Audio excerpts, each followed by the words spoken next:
pessoas, sejam muito bem-vindas a mais um episódio da nossa temporada Mentes Inquietas, o podcast da Teen Hub, que dessa vez está trazendo assuntos extremamente importantes e pertinentes para serem discutidos no mundo corporativo e no mundo em geral, né? Sim. Eu sou Dani Viana e junto com a Tati Santarelli seremos as hosts desse episódio, não é mesmo, Tati? É isso, muito bom estar aqui, Dani, mais uma vez. Coisa boa.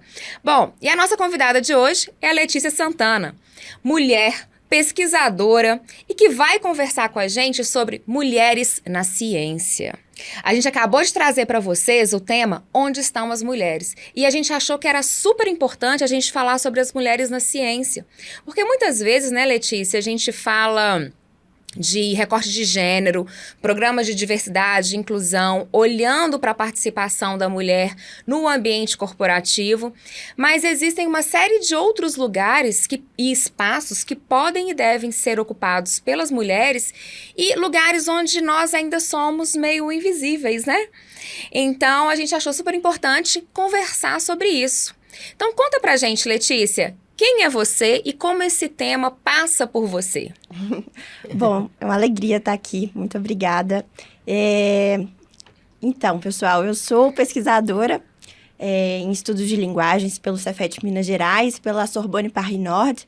E, bom, sendo uma mulher pesquisadora e há 12 anos fazendo pesquisa em instituição pública, eu formei como editora de livros e vi um silenciamento de mulheres que editam livros no Brasil e em outros territórios. E quando a gente fala de ciência, a grande motivação é os questionamentos, são as perguntas que fazemos, né? Então, para fazer ciência, é preciso se indagar, se questionar a partir de uma pergunta de pesquisa, né? Então, a minha pergunta foi: quem eram as mulheres do mercado editorial? Quem eram as mulheres que faziam circular livros? Então, estou há 12 anos fazendo ciência, ou seja, fazer ciência é produzir conhecimento e difundir, né? Não adianta ficar só na academia. Então, esse lugar da mulher é de difusão. Mas aqui estamos nós, mulheres, na academia também, com essa oportunidade de bate-papo, de levar o que a gente produz para fora, né? Que eu acho que é o que faz sentido e é o que faz mover as estruturas. Muito legal, Letícia. Você fala aí de 12 anos fazendo isso, eu tô olhando para ela assim, parece uma menina, né? Muito bom, Letícia. Só para contextualizar, para quem está ouvindo a gente, né? O que é ciência e o que é ser uma cientista no Brasil? Quais são os desafios e obstáculos que você vem aí rompendo? Vamos lá. Então, como eu disse, a gente primeiro precisa de uma pergunta, né? Para fazer ciência, de certa forma. Então, eu preciso encontrar as respostas para aquilo que eu estou procurando. Eu falo de um lugar que é uma pesquisa nas ciências humanas, né? E sociais. Eu sou da letras. Então, às vezes a gente não tem aquele objeto, né? Como o que é tido no imaginário como cientista. Alguém como Einstein, né? Depois eu até vou falar sobre isso. Mas é de se questionar a partir de uma hipótese, eu preciso comprovar aquilo. Então, sim, a ciência, ela é a produção de conhecimento em diversas esferas, né, da sociedade, que vai difundir, que vai comprovar certas hipóteses e que vai ratificar, enfim, e vai melhorar o bem-estar coletivo, vamos colocar dessa forma. Então, e o desafio no Brasil, mais uma vez eu falo, o que acaba sendo comum para diferentes áreas, são as insurgências. Porque, de repente, em um processo de pesquisa, você está pesquisando, sei lá, até na biologia, surge um novo vírus, então tudo cai por terra. Ou, no meu caso, né, pesquiso mulheres editoras, enfim, alguém não está disposto a, de fato, falar sobre a própria vida, que eu pesquiso narrativas de editoras. Então, são lugares que acabam na subjetividade, são lugares... E a insurgência, principalmente, porque, às vezes, as pessoas não acreditam que ser cientista e pesquisadora no Brasil é um trabalho. Então, sempre é aquele lugar... Mas você não trabalha? E assim... Você só estuda. Só estuda. Como se tudo na nossa vida, o que a gente está lendo, o que a gente recebe, teve um trabalho teórico e intelectual por trás que foi gigantesco e foi invisibilizado, né? Assim, para chegar a certas demandas.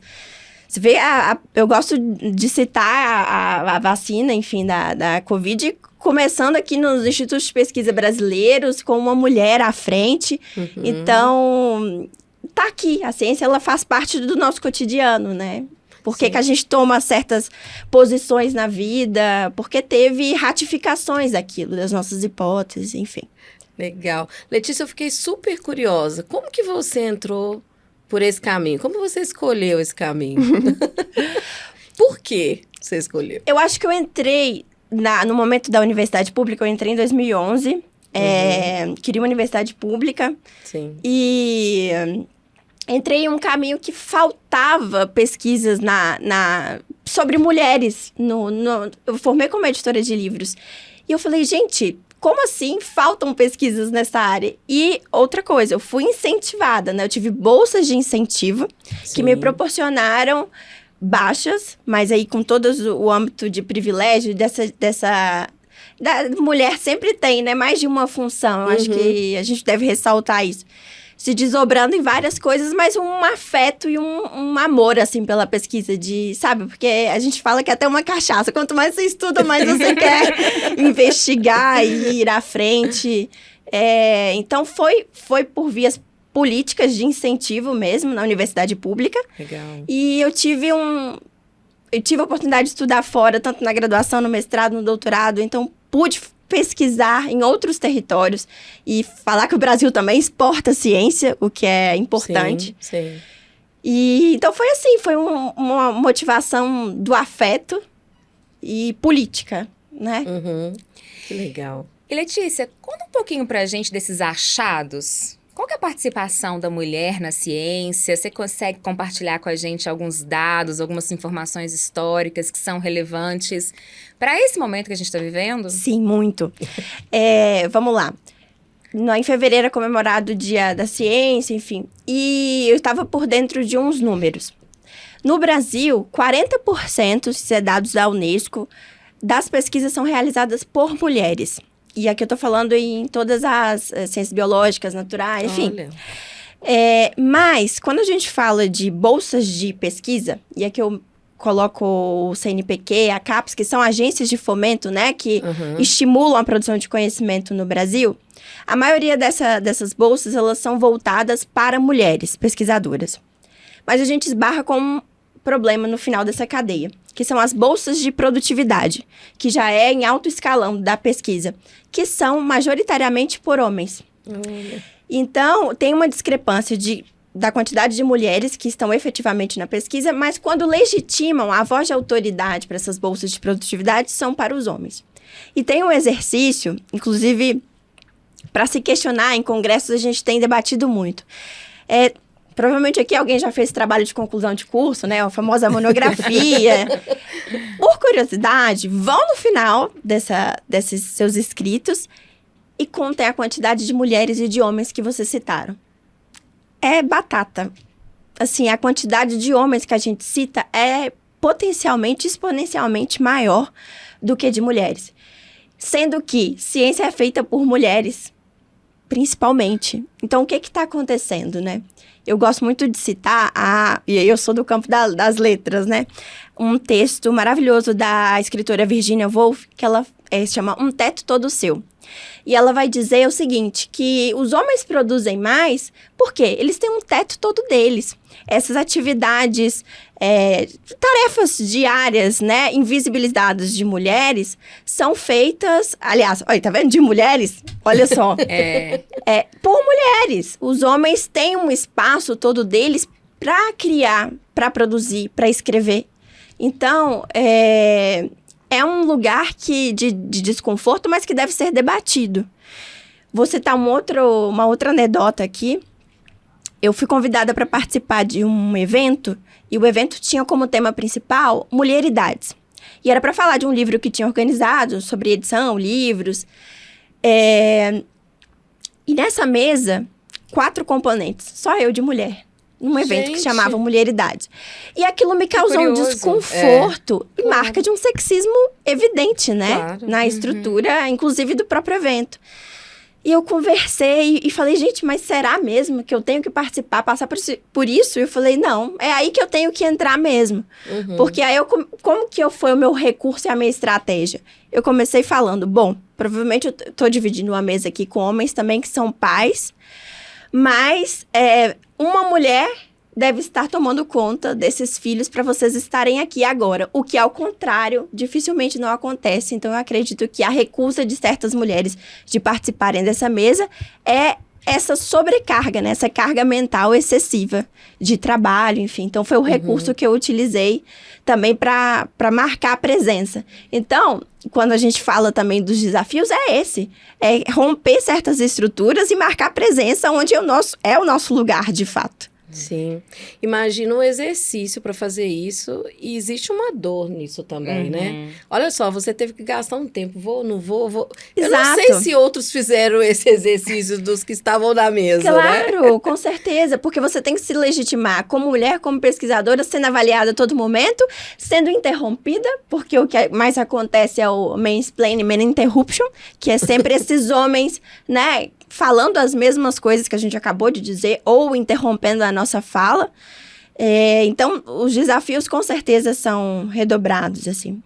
E vou até dar um outro exemplo de uma pesquisadora que dá aula para uma turma de ensino fundamental. E era o Dia da Ciência. E ela pediu para esses alunos que desenhassem o que é ser cientista no Brasil, enfim. E a maioria dos desenhos foram de homem, com jaleco e tal. Praticamente nenhuma mulher. Então, qual é o imaginário que desde cedo a gente coloca como cientista no Brasil? Sim. Né? É sempre remetendo àquele Einstein. Sim. Sabe? Então, não é bem assim. Eu acho que a gente... E aí, os desafios é também essas próximas gerações que a gente possa modificar, trazer outros questionamentos, né? Interessante isso. As crianças já crescem achando que cientista é aquela imagem do Einstein, já tem uma associação a uma figura masculina, né? Conversa muito com o que a gente conversou também sobre a questão da religião, né? De Cristo, de Jesus, ser sempre uma figura masculina e não uma energia, né? Sim. Perdão. Não, é porque eu lembrei, Dani, desculpa, eu lembrei de um experimento social que foi feito com algumas crianças. Não vou lembrar aqui o país, mas a professora pediu para as crianças desenharem um profissional, uma pessoa cirurgiã, uma pessoa piloto e outros, assim, né? E as crianças desenharam só homens, deram nomes e tudo mais.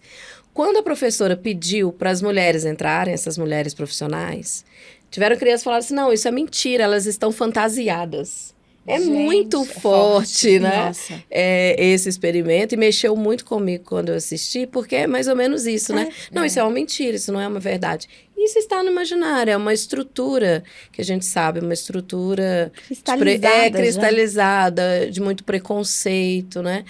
E eu queria até saber, assim, Letícia, porque eu fiquei bem curiosa. Não é um universo que eu domino, não tenho muitos elementos, enfim.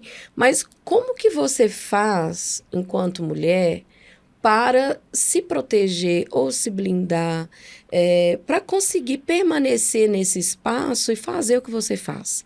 O que você usa de recurso para se guardar e se proteger nesse sentido? Com outras mulheres. Perfeito. Sinceramente, eu vejo o ambiente da pesquisa, paradoxalmente, ele é muito marcado por mulheres. E eu tenho visto uma questão geracional, inclusive, recentemente, semana passada, estava num congresso da UFSCar, e as pesquisadoras falaram, né, que há, 20 anos atrás, mulheres na linguística, por exemplo, brasileira.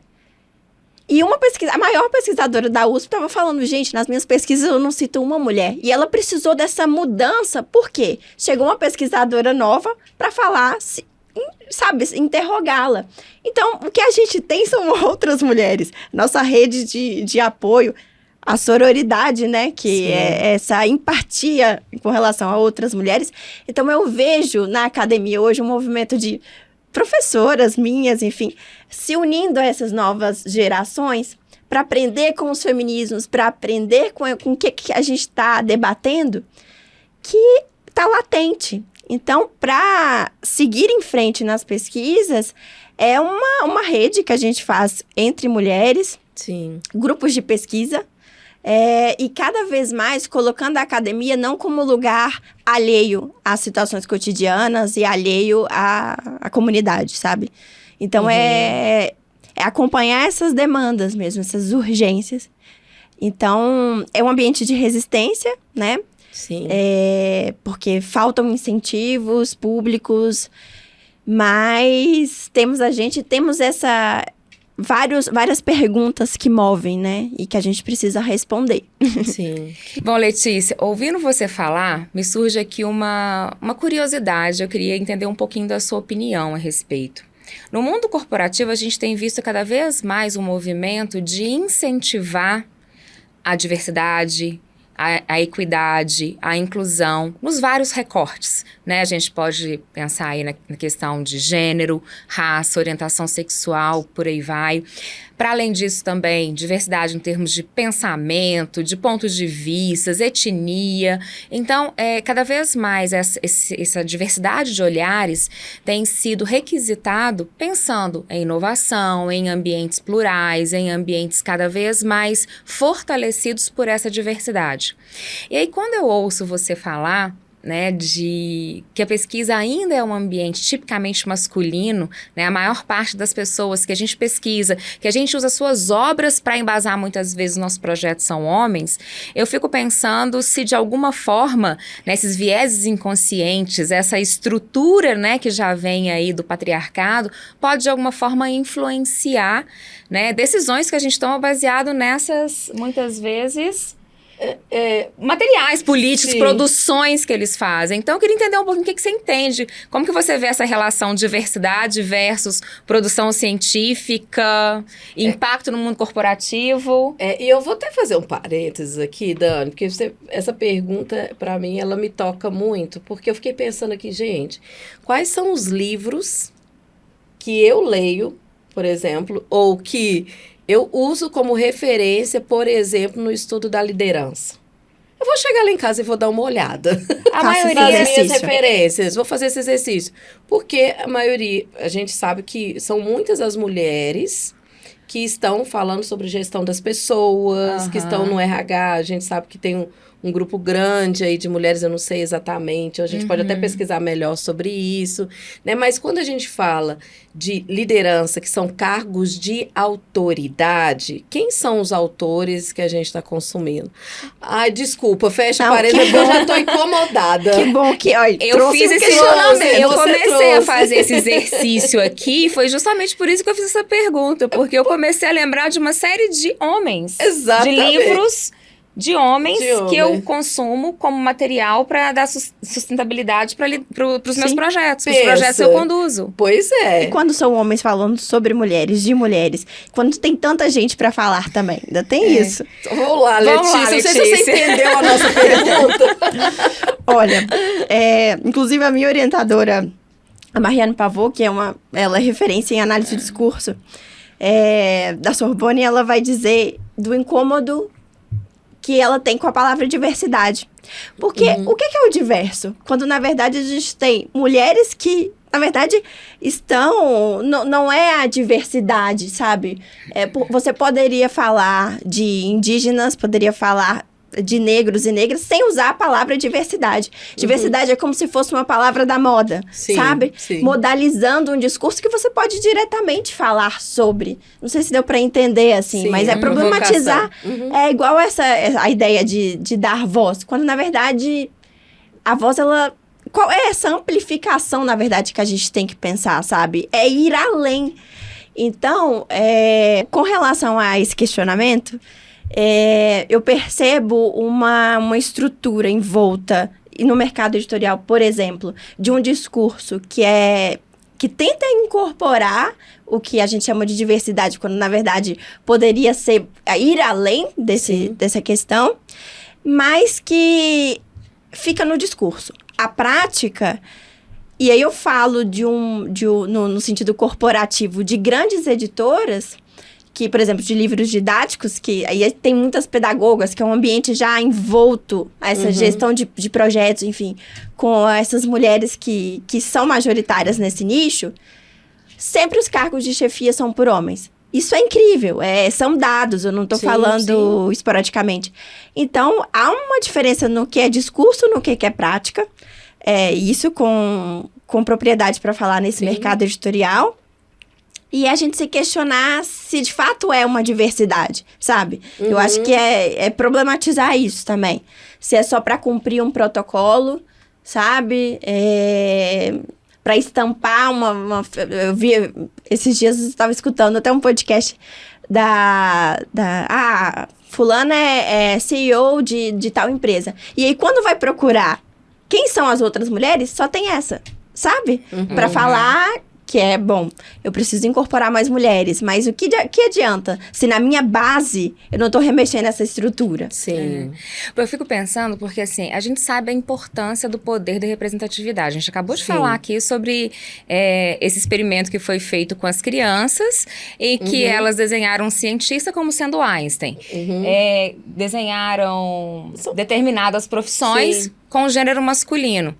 Vamos pensar num editor, né? Homem, branco, cis.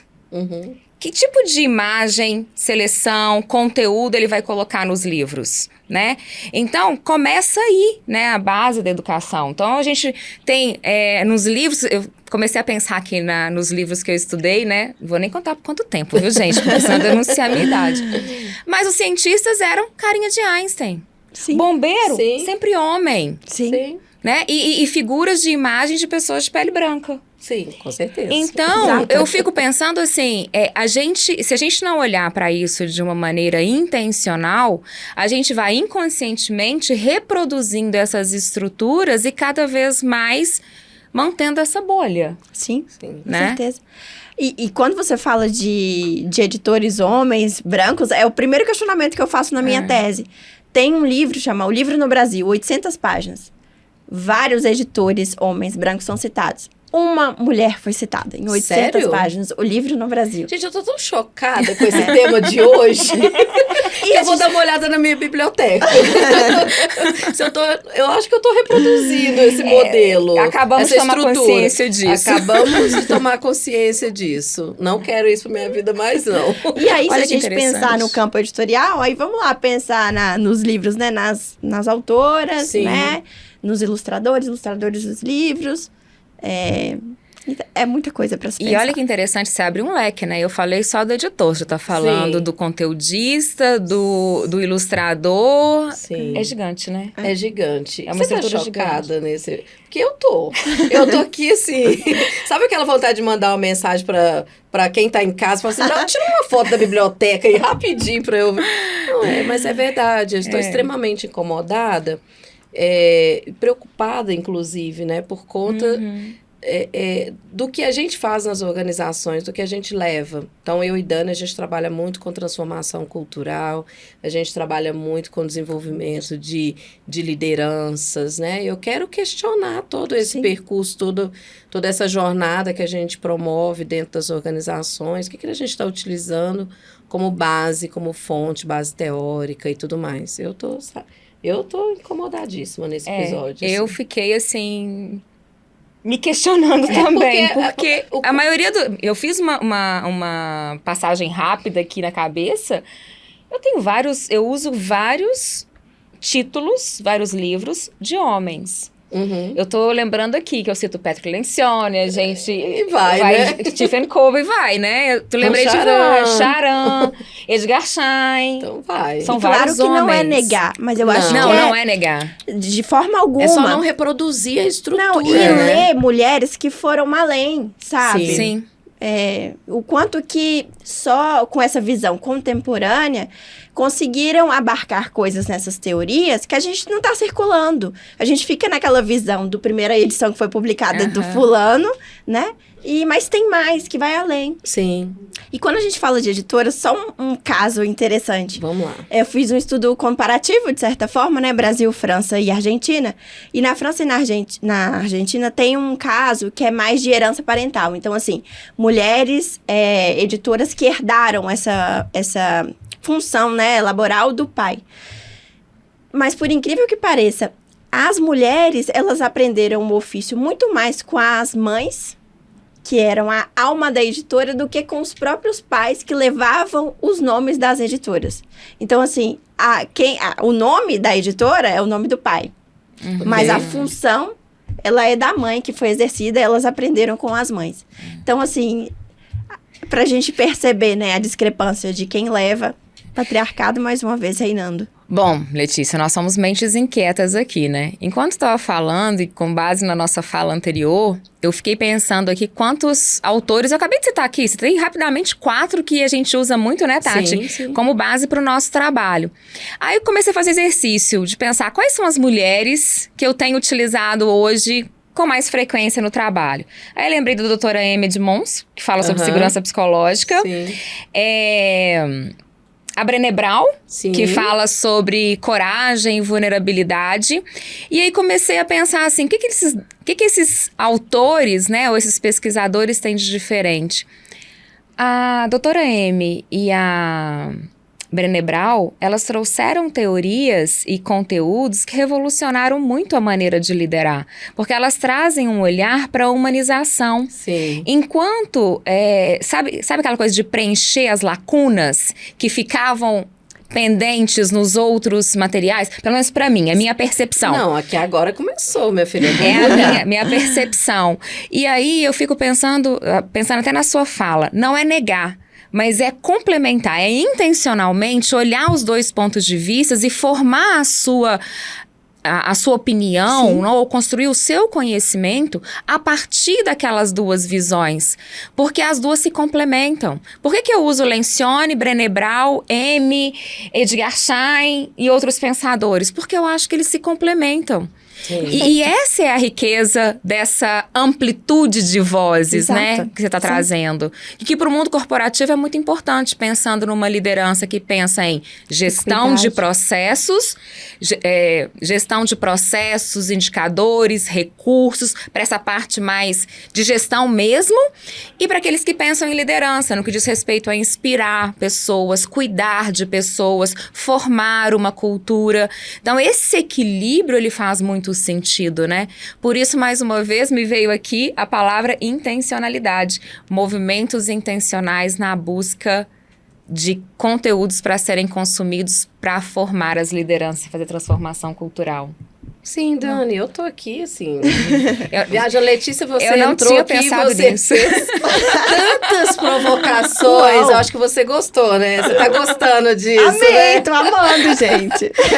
Exatamente. Muito bom. Feliz. Eu também. Excelente. Bom, Letícia, o papo tá bom, as provocações estão, assim, fantásticas. Incrível. As mentes já estão aqui inquietas e borbulhantes, mas a gente precisa terminar. Infelizmente, acho que a gente tem conteúdo aí vasto para outras conversas e outras discussões. Mas para a gente encerrar, eu quero deixar aqui uma frase para você, que a gente tem pedido para todos os nossos convidados e convidadas. Complete a frase. Mentes inquietas é?